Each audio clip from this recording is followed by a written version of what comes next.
Vendredi 25 avril en direct, 7h30. Ravi d'être en votre compagnie ce matin.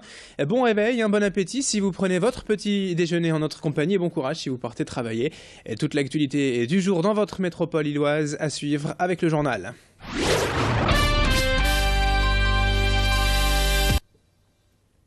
Et pour démarrer cette édition, un peu de positif en cette période difficile pour l'économie. Il y a tout de même près de chez nous des entreprises qui recrutent et qui ont même du mal à embaucher. C'est le cas de cette société belge à Roselare, de Seninck, à peine à 40 km de Lille. Le directeur avoue peiner à trouver 25 salariés et espère pour cela faire travailler les Français. Car en Flandre, juste à côté de chez nous, le taux de chômage est quasi nul, tout juste 4%. Seulement pour beaucoup de nordistes, la barrière de la langue, le flamand, serait rédhibitoire. Alors que le responsable l'assure, ce n'est pas du tout un problème. Aujourd'hui dans cette usine, 17 nationalités cohabitent et déjà une vingtaine de Français pour qui l'intégration s'est très bien passée. Il faut juste oser franchir cette barrière, cette frontière, comme l'explique d'ailleurs ce travailleur français qui témoigne au micro de Tanguy Lécluse. En Belgique, il y avait déjà à l'époque plus de travail qu'en France. Il y avait aussi le statut frontalier, donc le salaire qui était un peu plus important en Belgique qu'en France. Donc c'est ce qui nous a apporté, c'est ce qui nous a intéressé dans ça. Et au fur et à mesure des années, on se sent bien. À la une de l'actualité également dans ce journal, retour en images sur l'évacuation du camp de Rome mardi à Leuzen, boulevard de Tournai.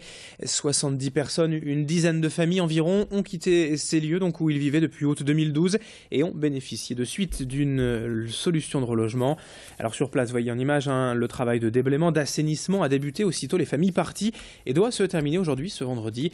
Cela faisait près d'un an et demi que le maire de Leuzen demandait l'expulsion de ce camp car à l'origine le terrain avait été prévu pour accueillir au maximum 3 familles, mais de mois en mois, la situation a rapidement empiré et au total, plus de 10 familles se sont installées, entraînant une situation et des conditions de vie misérables. Pauline Lermite est retournée sur place pour Grand Lille TV pour rencontrer le maire de Leuzen. On écoute Marc Godefroy.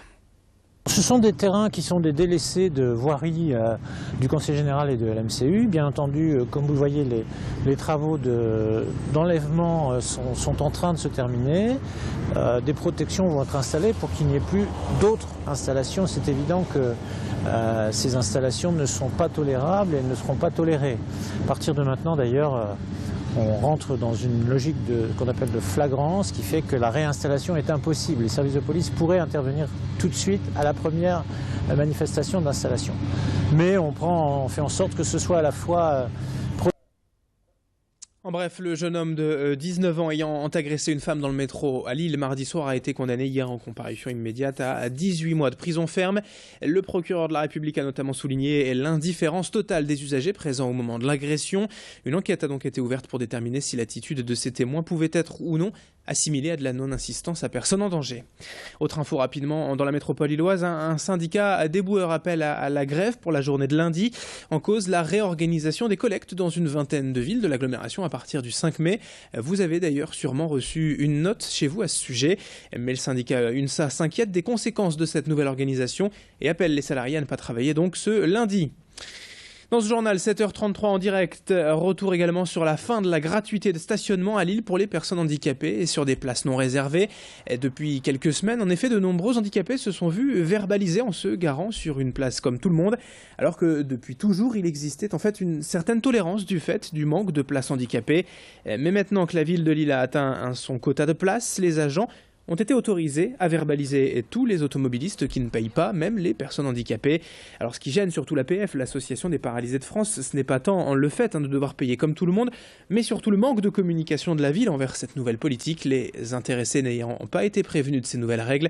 Explication complémentaire au micro d'Adélaïde Bollard. Autrefois, les personnes ayant une carte de stationnement pouvaient stationner partout, que la place soit réservée ou pas, parce qu'il y avait une vraie pénurie de places réservées. Aujourd'hui, au niveau de ce qui est demandé au niveau de la loi, cette inégalité a été résolue, puisque aujourd'hui 616 places réservées sont disponibles. Il faut quand même observer que sur une ville à si grande échelle, une si grande importance, une ville touristique, une ville européenne, transfrontalière, on a énormément de personnes qui passent, de personnes en situation de handicap également, et on peut observer parfois une insuffisance.